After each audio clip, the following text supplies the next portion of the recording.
PTI के तिब्बी मुआयने से मुतालिक तो पिम्स इंतजामिया ने एलामिया जारी कर दिया, जिसमें ये बात वाज़ेह कर दी गई है कि मरीज की राजदारी और सुप्रीम कोर्ट की हिदायत का एहतराम किया जाएगा। तिब्बी रिपोर्ट के खुफिया मंदजात जाहिर नहीं किए जाएंगे। एलामिया में सिर्फ इतना बताया गया है कि बानी को 20 और 21 की दरमियानी शब पिम्स अस्पताल लाया गया, जहां शिफा इंटरनेशनल अस्पताल के 2 माहिर डॉक्टर से भी आंखों के मुआयने में हिस्सा लिया, जबकि दीगर तिब्बी मुआयने मुतालिका पिम्स माहिरीन ने किए। आंखों के मुआयने से हासिल तिब्बी राय मजमूई जायजे में शामिल कर ली गई है और मेडिकल बोर्ड ने तिब्बी नताइज यकजा करके जो फिटनेस रिपोर्ट है वो मुरतब की है। तो ये बहुत ही इंपॉर्टेंट एलामिया है, जैसे कि आप लोगों की स्क्रीन्स पर भी आ रहा है। और इस प्रेस रिलीज में वाज़ेह तौर पर लिखा गया है कि उन्हें 20 और 21 की दरमियानी शब लाया गया फॉर मेडिकल एग्जामिनेशन। और 2 specialist from Shifa international hospital participated in the assessment. जैसे कि आप लोगों को याद होगा, वफाकी वज़ीर इत्तलात अताउल्लाह तारिक ने भी अपनी ट्वीट में ये लिखा था। और इसके अलावा जो है वो चूँकि राजदारी को बरकरार रखने के लिए इससे मज़ीद जो डिटेल्स हैं मेडिकल सेंटर को पब्लिक अभी तक नहीं की गई। आई थिंक ये जो एक फॉर्मल एक जो भी ड्यूटी होती है, जब भी इस तरह के बनते हैं कोई भी ख़ास करके किसी भी अदालत के हुक्म के नतीजे में मेडिकल टीम बनती है, तो एक नॉर्मल रूटीन मैटर है ये। लेकिन ऑपोजिशन क्या कह रही है इस पे, उसको भी बात कर लेते हैं। वो ये कह रहे हैं कि हुकूमत ने बानी पीटीआई की सेहत पर ये सारा ड्रामा रचाया है। ऑपोजिशन ने तौहीन अदालत का इल्ज़ाम भी आयद किया और उसके खिलाफ सुप्रीम कोर्ट जाने का फैसला भी कर लिया है। ऑपोजिशन लीडर महमूद खान अचकज़ई की ज़ेर सदारत मुश्तरका पार्लिमानी पार्टी इजलास में अदालती अहकामात पर अमल दरामद ना होने पर शदीद तशवीश का इजहार किया गया है। ये फैसला किया गया है कि बानी की सेहत और इलाज मुआलजे के मामलात पर कोई समझौता कबूल नहीं किया जाएगा। शुरका ने 27 सितंबर के लॉन्ग मार्च के फैसले को बरकरार रखने पर इत्तेफाक भी किया है, जबकि ऑपोजिशन की दीगर जमातों से भी रुजू करने का फैसला किया है। ये इत्तेफाक किया गया है कि बानी की सेहत के मामले को पार्लिमान और दीगर फोरम पर उठाया जाएगा। तो वो ये देखें क्लेम कर रहे हैं कि जो ऑर्डर आया था, ये पीटीआई ये क्लेम कर रही है कि उसके मुताबिक अमल नहीं किया गया। ये कंटेम्प्ट ऑफ कोर्ट हुई है, जिसके खिलाफ वो सुप्रीम कोर्ट जाएंगे। लेट्स सी क्या होता है। जाहिर है वो उनका एक कानूनी हक है, वो सुप्रीम कोर्ट जाएंगे। आगे सुप्रीम कोर्ट ये डिसाइड करेगी कि आया ये कंटेम्प्ट ऑफ कोर्ट थी, इस जुमरे में आती है या नहीं। और दूसरा वो जो सियासी मैदान में भी उन्होंने कहा है कि हम टफ टाइम देंगे। तो basically obviously like they are opposition, they have to oppose it, तो वो अपना काम कर रहे हैं। उन्हें बिल्कुल लीगली मॉरली ये राइट हासिल है कि अगर उनकी कोई रेजर्वेशंस हैं तो वो अपनी ये जो रेजर्वेशंस हैं वो सामने रखें। और जैसे कि हमने आपको बताया कि उन्होंने कहा है कि हम जो दीगर ऑपोजिशन जमातें हैं उन्हें भी ऑन बोर्ड करेंगे फॉर प्रेफरेबली लॉन्ग मार्च भी। और इसके अलावा जाहिर सी बात है जो उनका अपना मौक़िफ़ है बानी पीटीआई की सेहत से मुतालिक, जबकि हुकूमत ये कह रही है कि इस पर आप सियासत ना करें, इसके अलावा जो मामलात हैं वो हम अलबत्ता सुनने को तैयार हैं। लेकिन जी ये तो हो गई ना कि सियासी मामलात।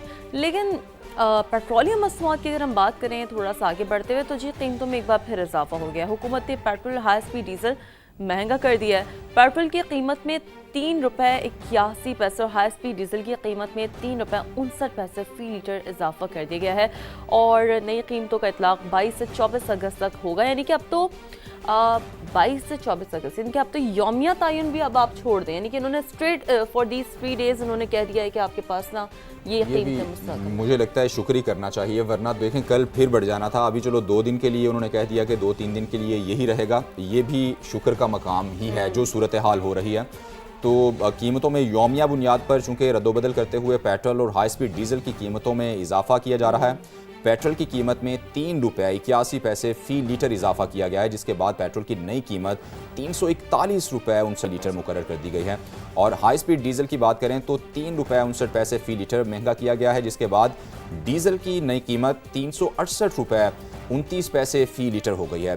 रवा हफ्ते पेट्रोल की कीमत में मजमूई तौर पर 10 रुपये 39 पैसे फ़ी लीटर इजाफा हुआ है और 17 अगस्त से अब तक डीजल की कीमत में मजमूई तौर पर 22 रुपये 13 पैसे फ़ी लीटर कमी हुई है। यानी कि अब आप ये देखें थोड़ा सा यहाँ पर ठहर के कि अगर रवा हफ्ते जैसे कि पहले हुकूमत करती थी कि ओवर द वीकेंड अनाउंस कर देती थी, हमें वो कीमतें बड़ी ज़्यादा लगती थी कि अचानक से 10 रुपये बढ़ा दिए। So this is what strategy, कि आपने किस तरह स्ट्रैटेजिकली आवाम को ना ट्रक की बत्ती के पीछे लगाना है कि जी अब हम यौमिया तयन कर रहे हैं, लेकिन होगा वही जो हम चाहेंगे।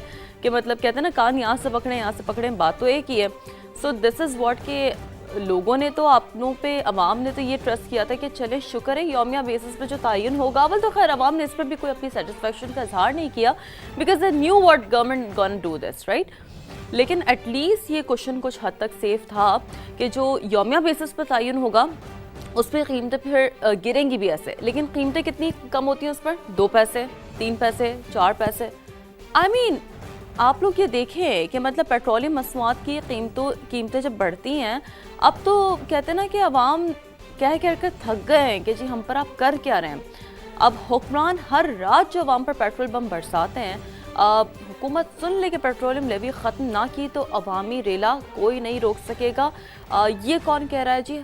आपको बताएं कि जमात इस्लामी की जानिब से ये मौक़िफ़ है, हक़ मिलने तक धरने जारी रहेंगे। हाफिज़ ज़हीमुर रहमान ने किया कराची में खिताब और उन्होंने जनाब वाज़ेह किया कि 13 रबीउल अव्वल को पूरे मुल्क में हड़ताल का हम इंदिया दे रहे हैं। आप लोगों को एक बार फिर ज़रा दोहरा देते हैं कि जमात इस्लामी बेसिकली मुल्क के मुख्तलिफ हिस्सों में प्रोटेस्ट कर रही है, धरने दिए हुए जमात इस्लामी ने।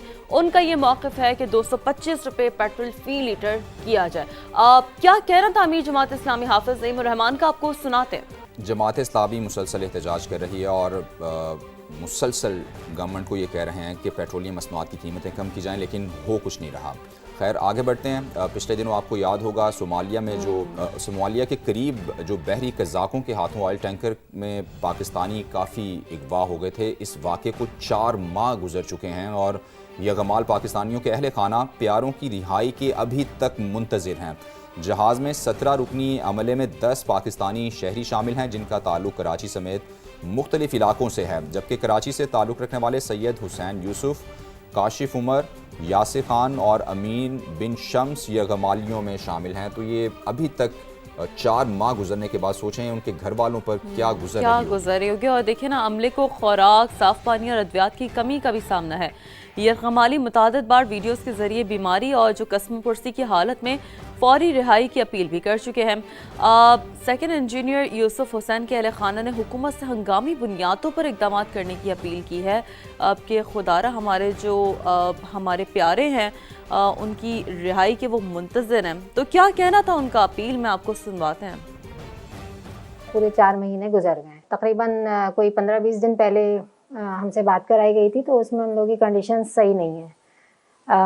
वेट लॉस हो रहे हैं उनके, और वो डायबिटिक पेशेंट्स भी हैं उसमें। उनकी आवाज़ से तो यही लग रहा था कि बहुत वो वीक हो रहे हैं, बात करने में भी उनके काफ़ी वीकनेस थी, क्योंकि ये ऑडियो कॉल थी तो उसमें वैसे तो नहीं नज़र आए थे, लेकिन जो हमें वीडियो वहाँ से भेजी गई हैं तो उसमें उनका काफ़ी वेट लॉस हो चुका है। तो अब जाहिर है कि हम और हमारे बच्चे परेशान हैं कि कब वापसी होगी। खौफ की कैफियत तो सब पे तारी है कि क्या होगा और कैसे आएंगे वो सब। 13 अगस्त को वज़ीर ख़ारजा इसहाक़ डार साहब ने कहा था कि कोशिशें तेज़ की जाएं इन पाकिस्तानियों को छुड़ाने के लिए। हम तो बस गवर्नमेंट पे हमारी नज़र है, हम एतमाद करते हैं अपनी गवर्नमेंट पे और उनसे ही अब तक अपीलें कर रहे हैं। डिप्लोमेटिक एफर्ट्स जो गवर्नमेंट कर रही है उसको हम सराहते हैं, लेकिन क्या इससे ये मसला हल हो जाएगा? मैं वज़ीर आज़म और वज़ीर ख़ारजा और आर्मी चीफ़ इन सब से अपील करूँगी कि जल्द से जल्द कोशिशें तेज़ की जाएँ इन सबको लाने के लिए और इन्हें पाकिस्तान खैरियत के साथ लेके आया जाए। आगे बढ़ते आपको बताते हैं कि अमेरिकी सदर डोनाल्ड ट्रंप ने कहा है कि ईरान मुआहदा करना चाहता है, लेकिन वो अभी दुरुस्त मुआहदा करने के लिए तैयार नहीं है। ईरान की बहरिया फ़ज़ाइया मुकम्मल तबाह हो चुकी है, फ़ौज और पुलिस एहलकारों को तनख्वाहें नहीं मिल रही हैं। एज ही से रेगुलरली ये वही बातें हैं। ये दुनिया का वाहिद मुल्क है जहाँ कोई सदर नहीं बनना चाहता।